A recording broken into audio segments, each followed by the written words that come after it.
Arthur Conan Doyle, The Adventure of the Gloria Scott. "I have some papers here," said my friend Sherlock Holmes, as we sat by the fire on a winter's evening. "It might be worth you all to look them over, Watson. They are documents relating to a most extraordinary case, the matter of the Gloria Scott." When Justice of the Peace Trevor read this note, he suffered a stroke and died shortly after without regaining consciousness. Sherlock Holmes took a time-stained little box from a drawer of his desk. From it, he drew a scrap of gray paper with a few words scribbled upon it and handed it to me. The note contained the following: "The supply of game for London is going steadily up. Headkeeper Hudson, we believe, has been now told to receive all orders for fly paper and for preservation of your hen pheasant's life." When I looked up from this enigmatic letter, I saw that Holmes was amused by the expression on my face. "You look somewhat puzzled," he said. "I cannot understand how a note like this could inspire terror in anyone," I replied. "To me, it seems utterly absurd. Perhaps. And yet the fact remains that a robust, elderly man fell as if he had been struck by a pistol bullet upon reading it." "You excite my curiosity," I said. "But why do you say that it is necessary for me to examine this case?" "Because," he answered, "this was my very first case. I had often tried to learn from my companion what had first turned his mind toward criminal investigation, but until now he had never been communicative on the subject." He settled into his armchair and spread the papers upon his knees. Then he lit his pipe and sat for some time, puffing at it and turning the pages. "Have you never heard me speak of Victor Trevor?" he asked. "He was the only friend I made during the 2 years I spent at college. I was never a social man, Watson. I preferred to spend my hours alone in my room, brooding over the things I had observed and heard. It was then that I began to develop my method. For that reason, I did not mix much with my peers. I was not particularly fond of sports, with the exception of boxing and fencing, so our interests rarely overlapped. Trevor was my only friend, and even that friendship was a matter of chance, brought about by his bull terrier, which froze on my ankle one morning as I was going down to chapel. It was a prosaic start to a friendship, but an effective one. I was laid up for 10 days, and Trevor called every day to ask after me. At first, our conversations lasted no more than a minute, but soon he began to stay longer, and by the end of the term, we were close friends. He was a hearty, brave fellow, full of spirit and energy, the very opposite of myself in many ways. Yet we found much in common, and when I discovered that he was as friendless as I was, the bond between us grew even stronger. Eventually, he invited me to spend the long vacation at his father's estate in Donnithorne, in Norfolk, and I decided to accept his hospitality for a month. Background of the Trevor estate. Old Mr. Trevor was evidently a man of wealth and social standing. Donnithorne is a little hamlet north of Langmere, in the heart of the Broads district. The house was a large, old-fashioned brick-and-beam structure. There was excellent duck shooting and fishing to be had in the neighborhood. The Trevors had a small but well-chosen library, which, as I understood, had been purchased from the former owner along with the house. Moreover, the old man kept an admirable cook, so that only a very fastidious person would have failed to enjoy their stay. Trevor had been a widower for many years. My friend was his only surviving child. I heard there had been a daughter, but she had died of diphtheria during a visit to Birmingham. The old man, a local magistrate, interested me greatly. He was a man of little education, but possessed a powerful mind and great physical strength. He rarely read books, but he had traveled much, seen much, and remembered everything. In appearance, he was a thick-set, burly man with a shock of white hair, a weathered, tan face, and keen blue eyes. His gaze could be piercing, almost fierce, yet he had the reputation in the county of being a kind and charitable man, noted for his leniency on the bench. One day, shortly after my arrival, we were sitting together after dinner over a glass of port.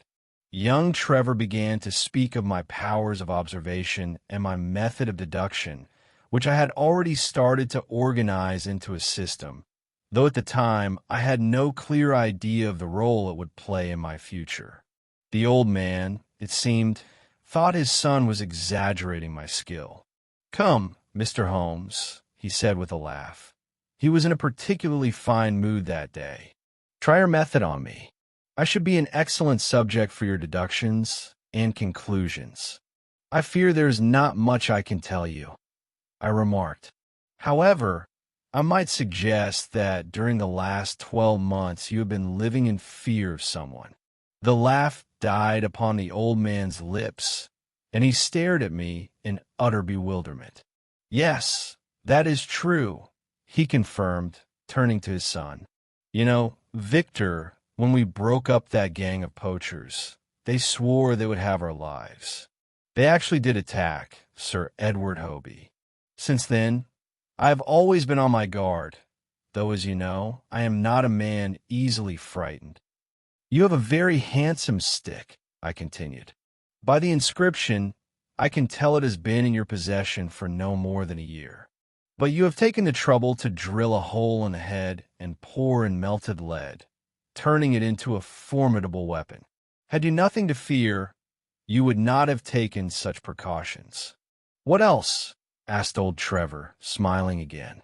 "In your youth, you were a frequent boxer." "Right again. But how did you know?" "By my nose, which is a little out of line." "No," I replied, "by the shape of your ears. They have that flattened appearance common among those who follow the ring. And what more? You have done a great deal of digging. The callosities on your hands show that. Everything I possess, I earned at the gold fields. You have been in New Zealand." "Right, once more. And you have visited Japan." "Quite true. Finally, you were once closely associated with someone whose initials were J, but you have since done your best to forget him." Mr. Trevor rose slowly to his feet. He fixed a grim, strange, wild stare upon me with his large blue eyes, and then suddenly fell forward in a dead faint across the tablecloth, scattering the nutshells in every direction. You can imagine, Watson, how shaken both his son and I were. The fainting fit did not last long. We undid Mr. Trevor's collar and sprinkled his face with water. At last, he gave a great sigh and sat up. "Ah, boys," he said, forcing a smile, "I hope I haven't frightened you. I may look like a strong man, but my heart is weak, and it plays me tricks sometimes. I don't know how you do it, Mr. Holmes, but it seems to me that all the detectives of fiction and reality are children beside you. This is your true calling. Believe a man who has seen a thing or two in his time. And you know, Watson, it was that exaggerated estimate of my abilities that first led me to think that a profession might be made out of what had been a mere hobby. At the moment, however, I could think of nothing but the sudden shock I had given my host. I hope I have said nothing to cause you pain?" I asked. "You have certainly touched upon a sensitive nerve. May I ask how you know all this, and just how much you know?" He spoke in a half-jesting tone, but the shadow of fear still lingered in the depths of his eyes. "The explanation is very simple," I replied. "When you tucked up your sleeve to haul that fish into the boat, I saw the letters J tattooed in the crook of your elbow. The letters were still legible, but they were blurred, and the skin around them was stained and mottled.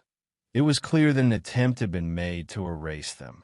It was obvious to me that these initials had once been dear to you, but that you had later wished to blot them out." "One eye you have," cried Mr. Trevor with a sigh of relief. It is exactly as you say, but let us speak no more of it. Of all ghosts, the ghosts of our old loves are the worst. Come, let's have a smoke in the billiard room.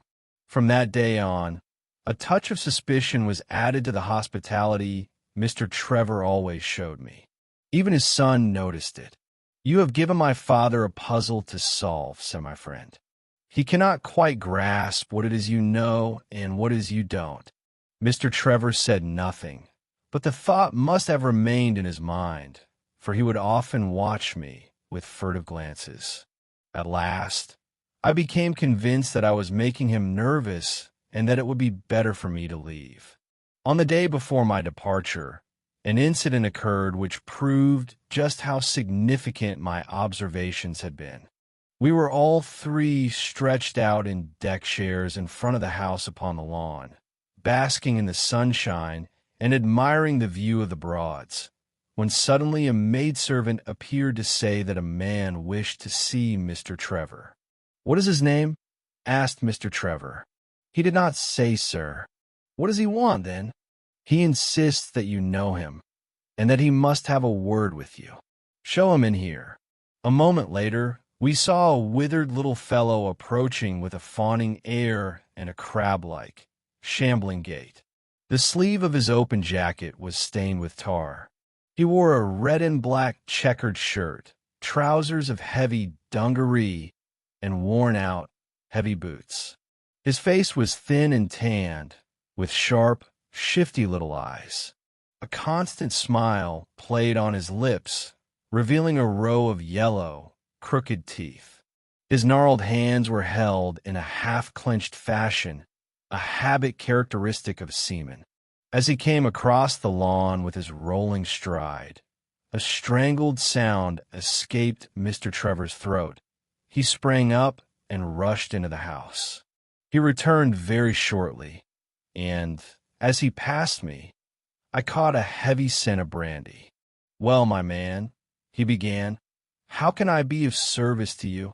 The sailor looked at him with a squinting, insolent smile. "Don't you know me?" he asked. "Why, dear me, to be sure. You must be Hudson," said Trevor, with an air of some uncertainty. "Yes, I'm Hudson," the sailor replied.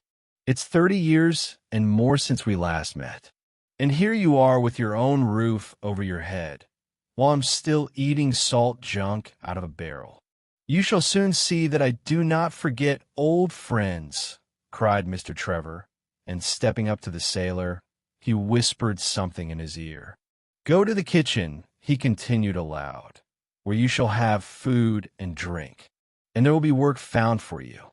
"Thank you," said the sailor, pulling a lock of his hair. "I've been a wanderer for a long time, and it's time I had a rest. I had hoped to find a berth either with Mr. Beddoes or with you." "And how do you know where Mr. Beddoes lives?" asked Mr. Trevor with surprise. "Bless you, sir, I know where all my old friends are," the sailor answered with a sinister smile, and he followed the maid toward the kitchen. Mr. Trevor muttered something about having befriended the man on a ship bound for the gold fields, and then went indoors. When we entered the dining room an hour later, we found him lying upon the sofa, stone-cold drunk.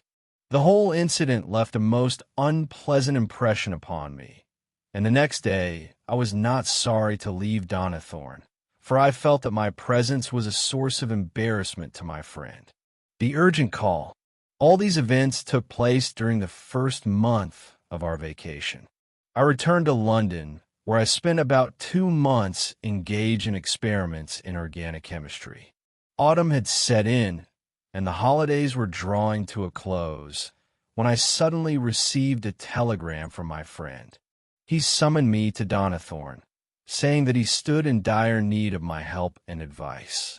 Naturally, I dropped everything and traveled north at once. My friend met me at the station in a dog-cart, and, at a single glance, I could see that the last 2 months had been very hard on him. He had grown thin and haggard, and his voice had lost its usual hearty, lively ring. "My father is dying," were the first words he spoke. "Impossible! I cried. What has happened? A stroke. A nervous shock. He is hovering between life and death. I don't know if we shall find him alive. You can imagine, Watson, how stunned I was by this news. What caused it? I asked. That is just the point. Sit down, my dear fellow, and we shall talk. Do you remember that man who appeared just before you left? I remember him perfectly. Do you know whom we let into our house? I have no idea. He was a devil, Holmes, my friend cried out. I looked at him in amazement. Yes, a literal devil. We haven't had a single hour of peace since that night. Not one. From that evening on, my father never held up his head again. His life was shattered, and in the end his heart gave way. And all because of that cursed Hudson. How could Hudson have achieved such power over him? Oh, I would give much to find that out. My father, so kind, so warm-hearted, so generous. How could he fall into the clutches of such a ruffian? I am so glad you have come, Holmes. I trust in your judgment and discretion. I know you will give me the wisest counsel. We rattled along the smooth, white country road. Before us spread the view of the Broads, bathed in the red rays of the setting sun. The house stood on an open rise. To the left of a grove, one could see the tall chimneys and the flagstaff from a distance. My father took this man in as a gardener, my friend continued. But Hudson was not satisfied with that, and my father promoted him to the position of butler. One would have thought the house was his own. He wandered through every room and did exactly as he pleased. The maids complained of his coarse manners and his foul tongue. My father, by way of compensation, raised their wages. The fellow would take my father's best gun, take the boat, and go off hunting. A mocking, wicked, and insolent smile never left his face. Had we been of an age, I should have knocked him down 20 times over. I tell you frankly, Holmes, all this time I had to keep a tight rein on myself, and now I ask myself, was I a fool to hold back? Well, matters went from bad to worse. This brute Hudson grew ever more audacious, until finally, in response to one of his insolent remarks, I caught him by the shoulders and turned him out of the room. He withdrew slowly, his face deathly pale. His evil eyes spoke a threat more clearly than any tongue could have uttered.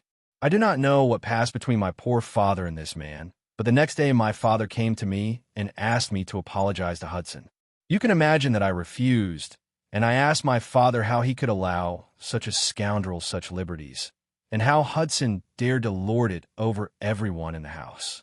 Oh, my boy, my father cried, it is easy for you to speak, for you do not know the position I am in.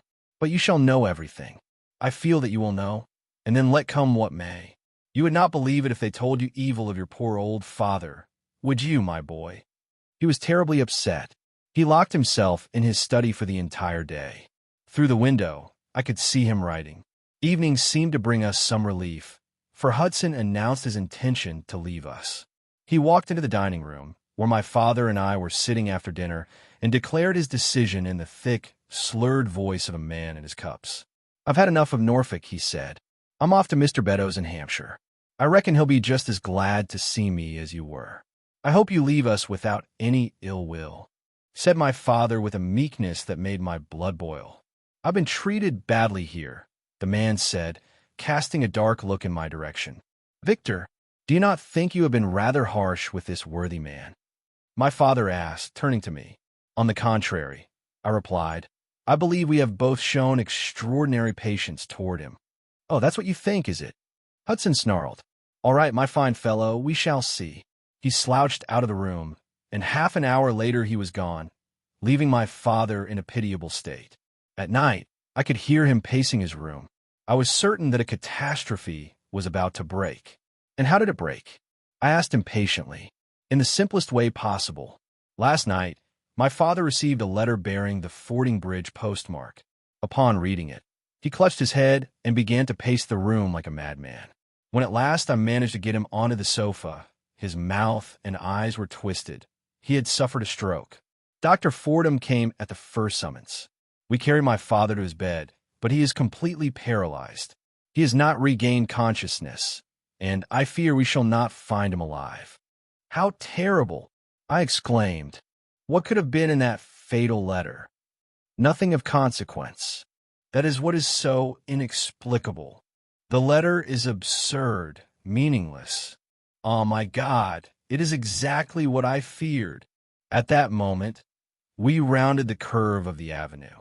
In the fading sunlight, I could see that all the blinds in the house had been drawn. As we pulled up, my friend's face twisted with grief. A gentleman in black stepped out from the house. "When did it happen, Doctor?" Trevor asked. "Almost immediately after you left." "Did he regain consciousness?" "For a single minute just before the end." "Did he leave any message for me?" "Only one. That the papers are in the back drawer of the Japanese cabinet." My friend went with the doctor to the room of the deceased, while I remained in the study. I turned the events over in my mind. Never in my life had I felt so depressed. Who had Trevor been in his earlier days? A boxer, an adventurer, a gold seeker? And how had he fallen into the clutches of this ill-favored sailor? Why had he fainted at the mere mention of half-erased initials on his arm? And why had this letter from Fordingbridge caused his death? Then I remembered that Fordingbridge is in Hampshire, and that Mr. Beddoes, to whom the sailor had gone straight from Trevor, and whom he was also apparently blackmailing, lived in Hampshire. The letter, therefore, might be either from Hudson, threatening to reveal a secret, or from Beddoes, warning his former accomplice that exposure was imminent. It seemed clear enough. But could a letter be as trivial and meaningless as the Sun had described it? Perhaps he had misinterpreted it. If so, it was likely a clever cipher, writing of one thing while meaning another. I determined to see that letter for myself. I was confident that if there was a hidden meaning, I could find the key. I sat and thought for a long time. At last, a tearful maid brought in a lamp, followed by my friend, who was pale but composed. He carried the very documents that are now lying upon my knee. He sat down opposite me, pushed the lamp to the edge of the table, and handed me a short note, written, as you see, hurriedly upon a scrap of gray paper. "The supply of game for London is going steadily up. Headkeeper Hudson, we believe, has been now told to receive all orders for fly paper and for preservation of your hen pheasant's life." I must admit that when I first read this message, my face must have shown a bewilderment equal to your own. Then I read it again very carefully. As I had suspected, the meaning was hidden in the enigmatic choice of words. Could it lie in fly paper or hen pheasants? But such an interpretation would be arbitrary and lead nowhere. Nevertheless, I leaned toward the idea that the secret lay in the arrangement of the words. The name Hudson seemed to confirm my theory that he was the central figure of the message, and that the letter likely came from Beddoes.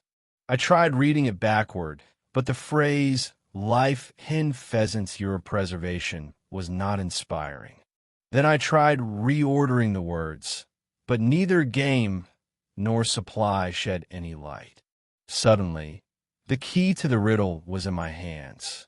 I discovered that if I took every third word, I would find the message that had driven old Trevor to despair. The message was short and stark, and, as I read it aloud to my friend, the threat within it rang out clearly. "The game is up. Hudson has told all. Fly for your life." Victor Trevor buried his face in his trembling hands. "I believe you are right," he said. "But this is worse than death. It is dishonor. And what do headkeeper and hen pheasants have to do with it?" "They add nothing to the message itself," I replied. "But if we had no other way to identify the sender, they would be of great importance." You see, after he had laid out his cipher, he had to fill the gaps with any two words that came to mind. Naturally, he chose terms familiar to him. You may be sure he is either a sportsman or a poultry farmer. Do you know anything of his meadows? Now that you mention it, my friend answered, I remember that my poor father used to receive an invitation every autumn to shoot over his preserves. Then it is beyond doubt that the note is from Beddoes, I said. It only remains to be seen how a sailor like Hudson could hold such wealthy and respected men in a state of terror. Alas, Holmes, I fear they were all bound together by some secret of crime and shame, cried my friend. But I have no secret from you. Here is the confession written by my father when he knew that danger was closing in. I found it, as the doctor said I should, in the Japanese cabinet. Read it yourself, for I have neither the heart nor the courage to do so. This is that confession, Watson. I shall read it to you now, just as I read it to him that night in the old study. You see, it is written on the back of a document entitled, Some Particulars of the Voyage of the Gloria Scott, which left Falmouth on October 8th, 1855, and was wrecked on November 6th, in latitude 15 degrees 20 minutes north, longitude 25 degrees 14 minutes west. The confession is in the form of a letter and runs as follows. My dear, dear son, the threat of disgrace has clouded the later years of my life. I can say with all sincerity that it is not the fear of the law, nor the loss of the position I have built for myself, nor my fall in the eyes of my neighbors that breaks my heart. It is the thought that you love me so, and yet you must learn to blush for me. Until now, I could flatter myself that you had no reason to despise me. But if the blow I have awaited every hour should finally fall, I want you to hear the truth directly from me, so that you may judge for yourself how far I am to blame. If all goes well, and merciful God spares us this, I charge you by all that is sacred, by the memory of your dear mother, and by our own love. When this letter comes into your hands, commit it to the flames and never think of it again. If, however, you're reading these lines, it means that I am exposed and gone from this house, or more likely, for you know my heart is weak, that I am dead. In either case, the seal of silence is broken. Everything I write here is told with absolute frankness, for I rely upon your compassion. My name, dear boy, is not Trevor. I was known in my youth as James Armitage. Now you understand why I was so shaken by your friend's discovery. It seemed to me he had pierced my secret. Under the name of Armitage, I entered a London bank, and under that name, I was convicted of breaking the laws of the country and sentenced to transportation. Do not think too ill of me, my boy. It was what is called a debt of honor. To pay it, I used money that was not mine, fully certain that I could replace it before it was missed. But a cruel fate pursued me. The funds I relied upon never arrived, and a sudden audit revealed the deficiency. Today, such a thing might be overlooked, but 30 years ago the law was more stern. And so, at the age of 23, I found myself in chains like a common criminal on the deck of the Gloria Scott, bound for Australia with 37 other convicts. This happened to me in '55, when the Crimean War was at its height, and the regular convict ships were being used as transports in the Black Sea. The government was therefore compelled to use smaller and less suitable vessels for sending prisoners into exile. The Gloria Scott had been in the Chinese tea trade. She was an old-fashioned, heavy-boated craft, easily overtaken by the new clippers. Her capacity was 500 tons. Besides the 38 prisoners, she carried a crew of 26, 18 soldiers, a captain, 3 mates, a doctor, a chaplain, and 4 warders. In all, nearly 100 souls were on board when we left Falmouth. The partitions between the cells were not of oak, as is usual on convict ships, but were thin and flimsy.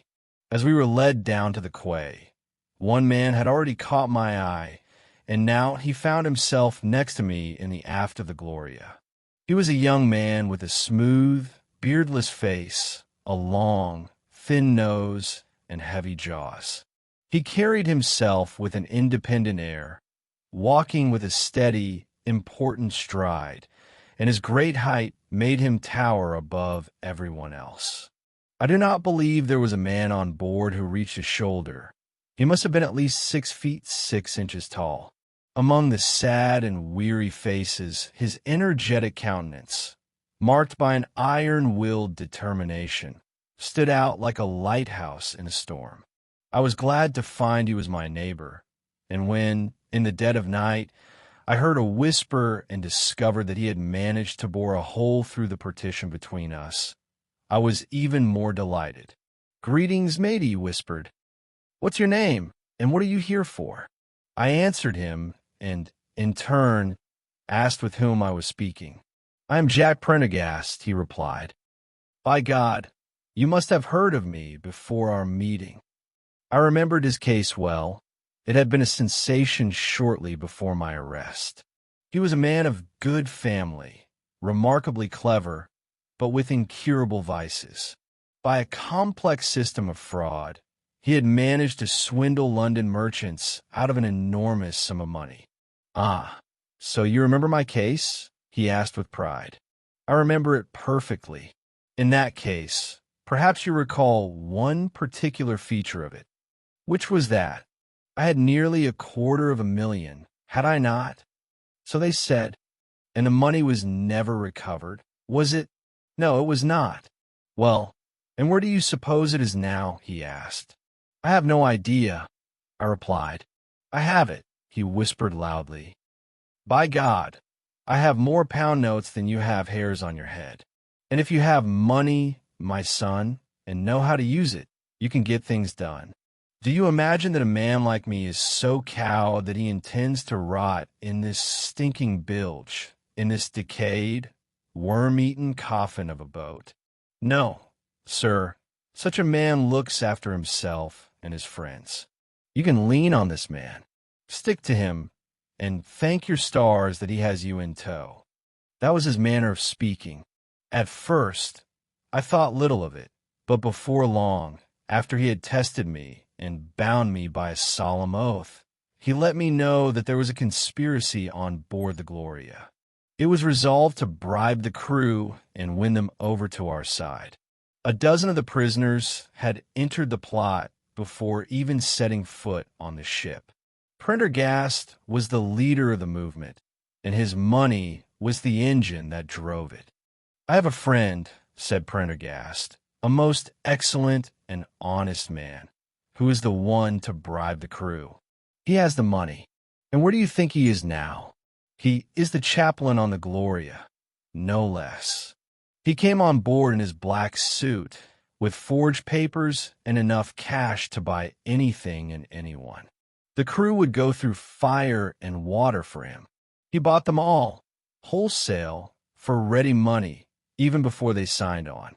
He has also bribed 2 of the warders and Mercer, the second mate, and if necessary, he will bribe the captain himself." "What must we do, then?" I asked. "What must we do? We shall make the red coats of the soldiers even redder. But they are armed." I protested. "We shall have arms too, my lad. There will be a pair of pistols for every mother's son of us. If, with those odds, we cannot take this little craft and her crew, we might as well join a finishing school for young ladies. Talk to your mate on the left and see if he can be trusted."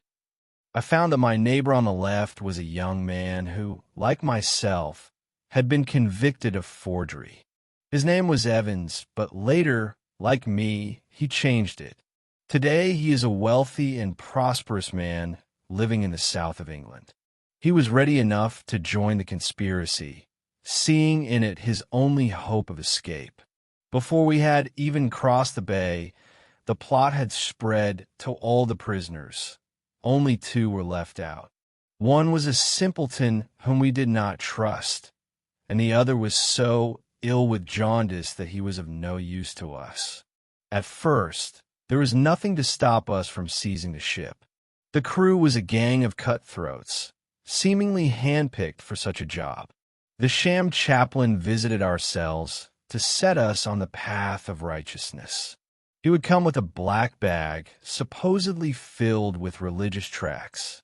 These visits were so frequent that by the third day, every one of us had a file, a brace of pistols, a pound of powder, and 20 slugs hidden under his bunk. 2 of the warders were Prendergast's direct agents, and the second mate was his right hand. The opposing party consisted of the captain, his 2 remaining mates, 2 warders, Lieutenant Martin, 18 soldiers, and the doctor.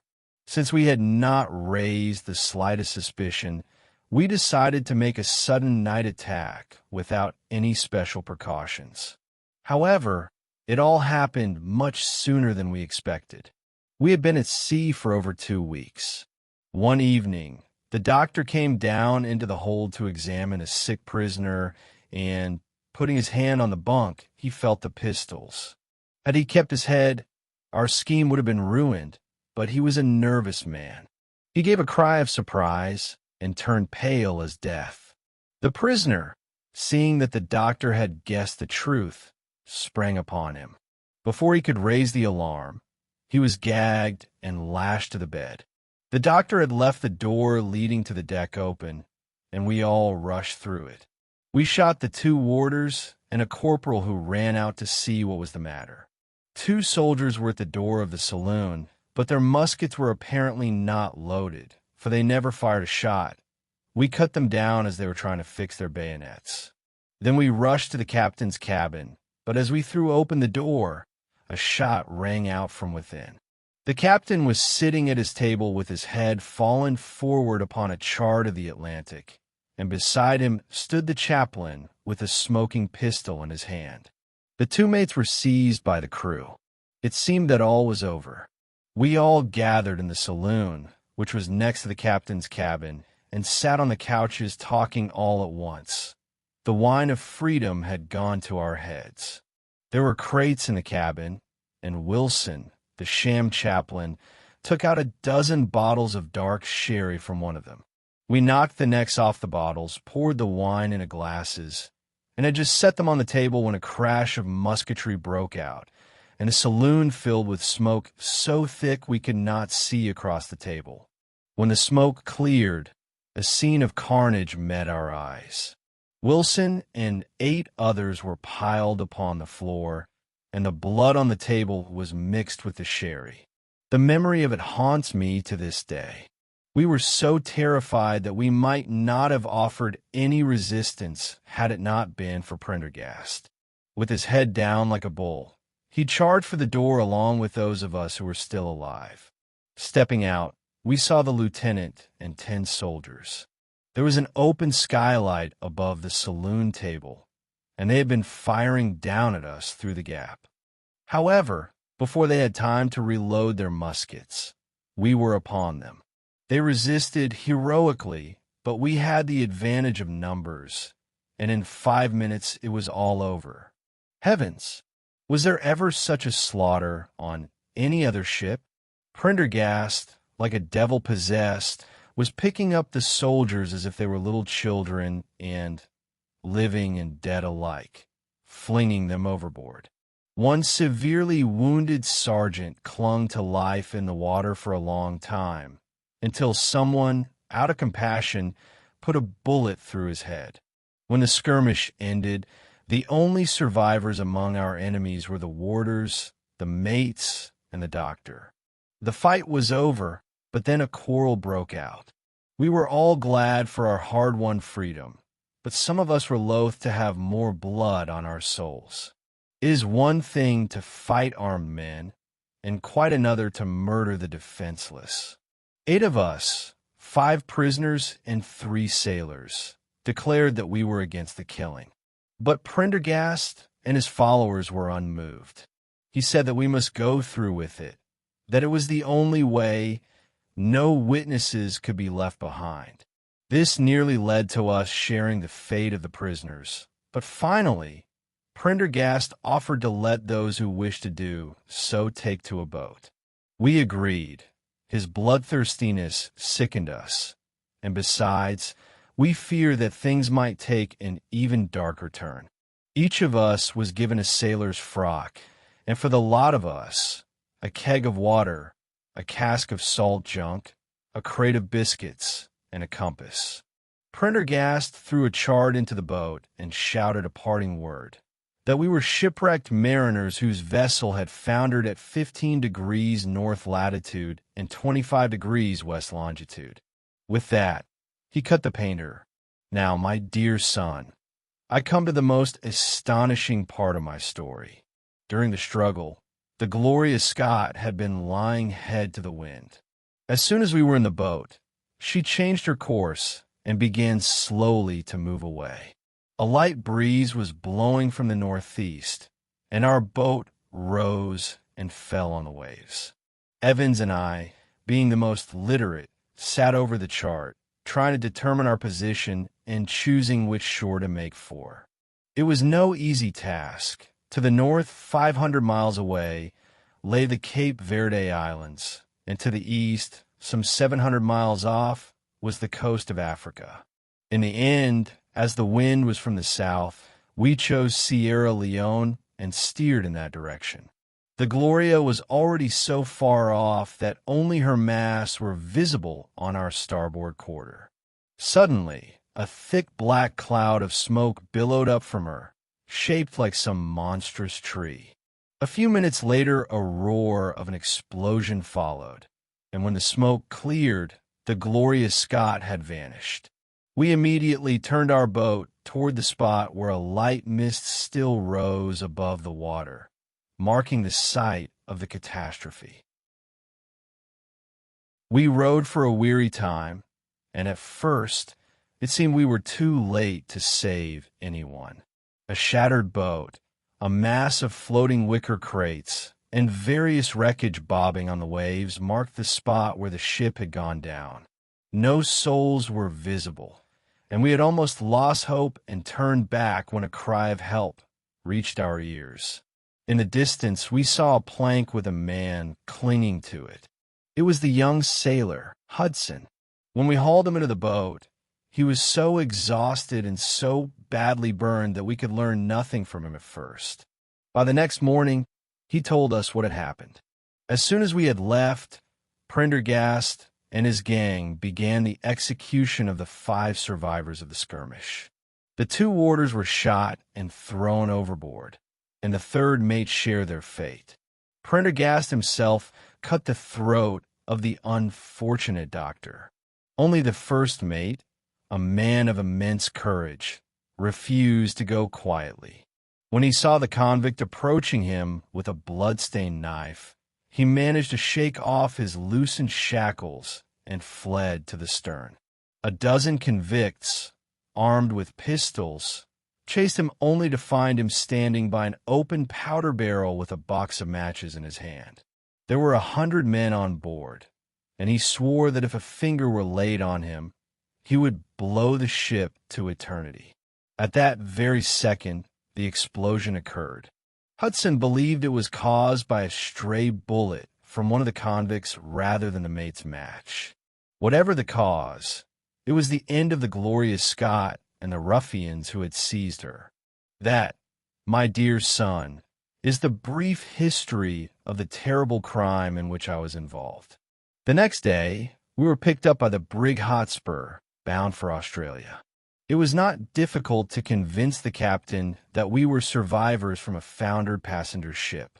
The Admiralty eventually listed the Gloria Scott as missing at sea, and her true fate remained a mystery. The Hotspur brought us safely to Sydney, where Evans and I changed our names and headed for the goldfields. Among the many nationalities gathered there, it was easy for us to lose our identities.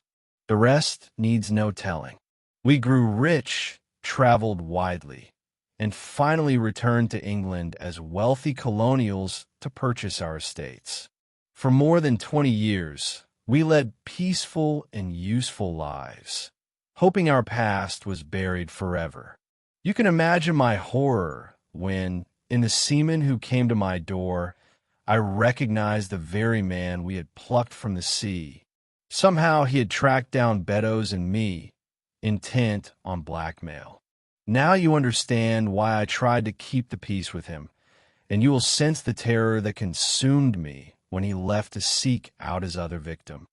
Below this, in a shaky, nearly illegible hand, was written, "Beddoes is written in cipher that Hudson has told all.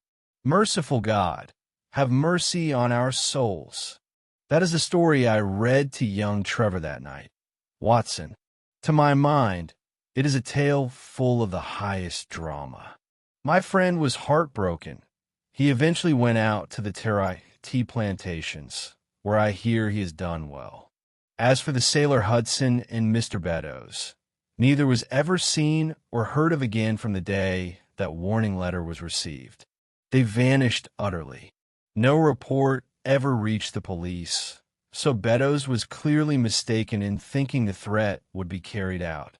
There was a rumor that Hudson had been seen, and the police suggested he might have done away with Beddoes and fled. I, however, am inclined to think the opposite, that Beddoes, driven to despair and believing all was lost, finally settled his account with Hudson and vanished, taking a good sum of money with him. Those are the facts of the case, Doctor, and if they may prove of use for your collection, I am happy to place them at your disposal.